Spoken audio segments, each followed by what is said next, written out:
Hey, hello, I'm Emily Edwards, an intern with Klamath Film, and what you just watched was Forfeit, a informative and compelling short film about in our Northern Shorts category. With us today is the film director, Mychal Sargent. Mychal, it's nice to finally meet you. You too. So this film was a very powerful, impactful story about two police officers, one in training and the other one assuming that the man in the truck could be a potential bad man since he is of a different color. What made you come to this kind of storyline? Um, Originally, the film was just written about civil forfeiture. Mhm. In writing the film, I also wanted to discuss racial profiling and race, the difference, in policing between white, black, brown, and um, it happened. We actually shot this right before the pandemic, which was right before George Floyd. And so it took a couple of years for me to feel comfortable to actually put it out into the world because as a white filmmaker, I thought this wasn't my story to tell. Mhm. But as I showed more people, a lot of the filmmaking group here in Eugene, Oregon, where I live, Mhm. really backed me and said, you really need to enter it into some places. It needs to be seen. So I entered it in Klamath. I actually showed it here in Eugene, and someone from Klamath Film talked to me and actually suggested that I enter it, and so I did. It was a very compelling story, and you could definitely feel a lot of feelings coming from that story for sure. Thank you. Yeah. So at the beginning, you can tell, well, I thought at first, was it like a bad cop for the trainer cop and the good cop was the young cop? Or was it more of like something that's happening, like cops that train the younger cops will train them in different ways. Like some will train in like a certain way that influences the other person. Yeah, that was so. I actually did a ride along with a police officer before Hmm. finishing this script and talked to him about those kinds of things. And he said that, yeah, a field training officer definitely does have a lot of influence on the way that his uh, uh, student, I guess you could call it, will, end up the way they end up doing things such as a traffic stop. And so I wanted to show, that this police officer that's doing the training, he's older and jaded, and Hmm. um, he doesn't come right out and say anything racially negative, but he definitely hints at it Include it. pretty hard.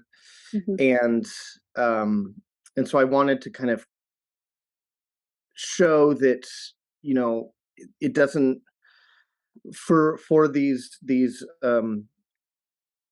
I guess um improper ways of policing. They don't have to be so just white and black. It can come from someone who just is jaded at their job and just doesn't care anymore, Hmm. and that can rub off in ways that the new generation of police officers then take that on and build on it, and that's how we kind of get to where we are today.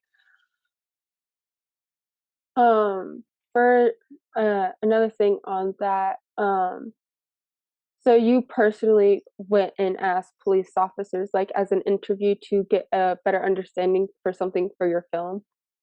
Yeah, I wanted, first of all, it was for dialogue and the way that police officers talk to each other and the way Mhm. that they talk to dispatch. But also, I went on a ride along for about, I don't know, it was like 4 hours or something with a police officer from Springfield, Oregon, Mhm. and just talked to him about his training and what it was like. And then talking to him about certain things that he was taught right there on site during such things as a traffic stop that maybe he didn't learn when he was going through his initial training. Mhm. And that's where it came.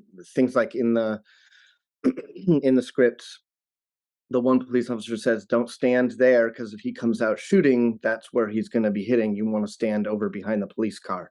And that was something that he was said that, like, he caught on site during his first traffic stop. And so it's stuff like that I just wanted to get correct, just for my own uh, interest. Mhm. And and then yeah, and then I also did talk to him a little bit about kind of the racial profiling aspect of it and how that gets passed down. And he was really open with me about it, and told me a lot about how that stuff works, and how it kind of seeps into the police force, and it's hard to eradicate. So you were showing the truth like, behind the scenes of what can happen when, someone is training a new officer. I was trying to, yeah. I think you did a real good job of capturing that, honestly. Thank you. At the beginning of your film, I hear on the Young Cops, radio that there was a 12-year-old girl that went missing that was reported by the mother, and it just cut off that father. And at the end, the young officer unfolds a paper seeing that the father was going to try to help save his 12-year-old daughter. Was there a reason behind adding this extra part of the film? I wanted, yeah. So that whole piece was, you know, the older officer, he says, there's something going on with this guy. I don't like it. He has all this cash, and there's something in the trunk, or in the bed of the truck, and he's certain about it already. Mhm, He's already made up his mind that there is something in the bed of that truck, and this guy's a bad guy, and we need to figure out what's going on. mhm. And when in fact there was nothing in the bed of his truck, and he was just trying to help his daughter, and he was nervous about getting the police involved. And so this police officer immediately thought he knew exactly what was going on, and he couldn't have had it more wrong. And that's what I wanted to portray, is that, you know, when police officers get to a point in their lives where they've done this so many times, and they think they know exactly what's going on, and so they're on edge and they're trigger happy, that's when these horrible incidents happen. Um, I really like that you added that part, like, you always judge a book before you actually get to read it, and I see that a lot happen, especially on the news when I watch it. Um, Exactly. to get off the side of the sadder parts of the film, what kind of film skills and techniques did you use to make the film? What kind of what skills? Sorry. Filming skills, like Oh, for cameras and lighting. yeah. So we shot in an Alexa studio. Mhm, I really wanted to get that Alexa look, and my cinematographer had an Alexa studio, which is like mhm, an insanely heavy camera. So that was a fun experience. mhm, And then we shot on lenses. We shot on were some older vintage Russian lenses, I believe, that my cinematographer also had, that we tested out for light flares, and we really liked the way they looked. Um, and then um, let's see, then we actually set up the whole stage. So we got our lighting design all set before going out there and shooting. So we knew the parking lot, we knew where we were going to shoot.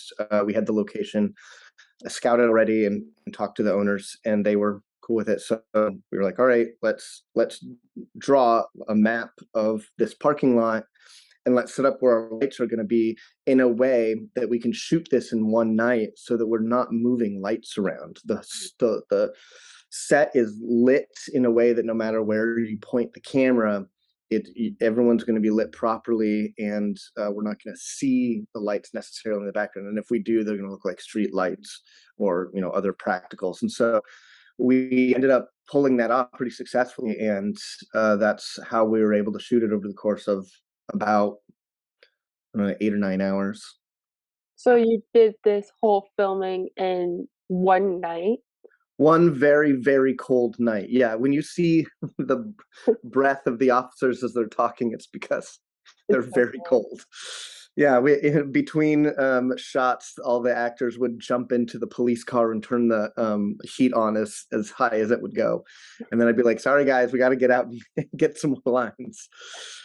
But everyone was really, really great. Everyone was a trooper, pun intended, and and we had a blast of shooting it. So I'm glad that it's finally getting out and getting seen. Um, do you think when you were filming this at a cool time of the year, do you think that added a little bit onto your film? Yes, very much so. I think that some of the shots, especially at the end, Hmm. when you're looking at the reaction of the young officer, and he's reacting to seeing this ransom note, Hmm. and you could see his breath hit the lens, and I really loved that, and that was unexpected and a great outcome. It added a little bit of more to it. Yeah, add a little bit of realism. I mean, you Yeah. really like these cops are, pulling someone over in the middle of the night in the dead of February. Like Hmm. they're yeah, and they're that's that happens.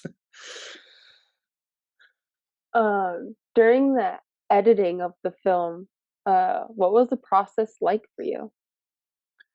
Um, so I edited it, Hmm. and the process was, um, let's see. I mean, I had everything storyboarded, so I knew where the cuts were. I knew which camera movements would flow into the next properly, and that all actually ended up working really well. So the actual cutting of the film didn't take very long. We had a second AC on set, my friend David, who was marking Hmm. the best takes. And so we got in and we watched everything, but I mean, it all just came together pretty easily. What took the most amount of time, um, I think, was color grading. So I wanted it to be vibrant, and one of the best films that I could think of to compare to that is a really dark film, but still the colors are really vibrant, and that's kind of a hard dichotomy to deal with. But one film that does it really well is actually the John Wick series. So that's what we were looking at for color, and then as far as sound design, that was one of the hardest things to get these kind of eerie industrial sounds because we were in the industrial parts of Eugene in the middle of the night. I wanted to feel like a moving working city, but still, this echo into nothingness because it's just, the dead of night. And so uh, that was one thing that we looked high and low for was these really kind of creepy industrial sounds that could sit in the background to give this, ominous feel of the the kind of like terror that was about to take place. Okay. So, we did talk about this a little bit in the beginning. So we definitely do think that training officers do feed thoughts into the younger officers or trainees Mhm. into they do feed thoughts into their heads. Sure, yeah, they definitely do. I mean, that's when you're imagine you're an officer and you've gone through training, which, in my opinion, isn't rigorous enough in this country, but that's the Hmm. way it is. They get a certain amount of training, but a lot of it really isn't in the field. And so they're taking tests. They're going through uh, things where guys are doing PowerPoints, right? It's like that's the kind of thing that you kind of start out with as a trainee. And so when you're actually getting out into the field and your field training officer is someone who's been there, a veteran who's been there for a while, and they have all these ideas of what it's like to be a police officer, whether those ideas are valid or just them being, as I said before, jaded. Mhm. Uh, you know, that stuff gets passed down and it seeps into the next generation. So, I mean, if your first time, um, other than taking tests and driving in a parking lot in a cop car, if your first time like actually dealing with the public is with this person who's telling you, these people are the bad people and these people are the good people, that's gonna impact you pretty heavily. Mhm. Okay. I hope that answered your question. I don't know. I did answer it perfectly. So as I watched the film to the beginning to end, there was definitely a strong feeling throughout the whole film. I think the feeling and a feeling that kept me on the edge of my chair as I watched it for the first time. Like I was always questioning what's going to happen next. What's the officer going to do? What's the trainer going to say? And when I was always wondering what's the young officer going to do to the driver. And in the end, was it okay for the training officer to kill the man, even if he may have been scared, but usually they don't shoot right away. Um, and you could feel this feeling of anger and sadness throughout at close to the end of the film because you Mhm. could tell that young officer was kind of angry that this man was just trying to save his daughter. Is that the kind of what kind of feeling did you want to portray to the audience from beginning to end? Yeah, just despair, anger and sadness, that because that's what I feel. All these terrible tragedies, the two most common and talked about in this country in the past couple of years are Breonna Taylor and um, George Floyd. Mhm, And when when you hear about the stories and you see the videos, and it just fills me with anger mhm, and sadness, and there's just you feel so helpless for an entire, I mean, an entire group of people in this country that feel unsafe when dealing with the one group of people that's supposed to keep you safe, mhm, and that's just horrifying. And there's really, like, as someone who doesn't really have to be afraid of the police, or I mean, at least mostly, um, that fills me with a sense of helplessness and sadness. And so, what can I do about it? Well, I can I can put it on film. Would you say that this type of topic for a film was definitely a challenge for you and even the people that were helping? Yes, especially the officer that played um, the trainer, the field training officer. Uh, he had a tough time, and he really was trying to wrap his head around what it would be like to be someone who um, was that, I don't want to say straight up racist, but you know, extremely racially insensitive and just I guess trigger happy. He had a really tough time kind of grasping that and trying to get into the headspace of doing that. So that's something we talked about at length, and he ended up doing a really good job. I mean, he was really intense. So I was really proud of him for taking that on. The other, we also talked at length about what this would mean, and he's actually the first one I went to after um, Lloyd and I felt uncomfortable putting this out into the world. He was the first one I talked to, and I said, you know, what would you do, and if you were in my shoes, and how comfortable do you think you'd feel being a white filmmaker telling this story about that isn't really necessarily my story to tell, and he said, he told me, well, you know, it's an important story to tell, and that's all that really matters. Um, but so to him, I think it was difficult, but it also, um, you know, he wanted the story to be told too. So I was that felt good. Okay, is there anything you would like to add about Forfeit or anything you would like to say? Um, no, just that I hope people um I hope people enjoy it, but also learn from it, and you know that hopefully they're not too disturbed by it. Thank you so much, Michael, for being part of the Klamath Independent Film Festival. Forfeit will stream on Sunday, September 18th at 4:35 p.m. in our Northern Shorts category. Okay, great. Thank you, Emily.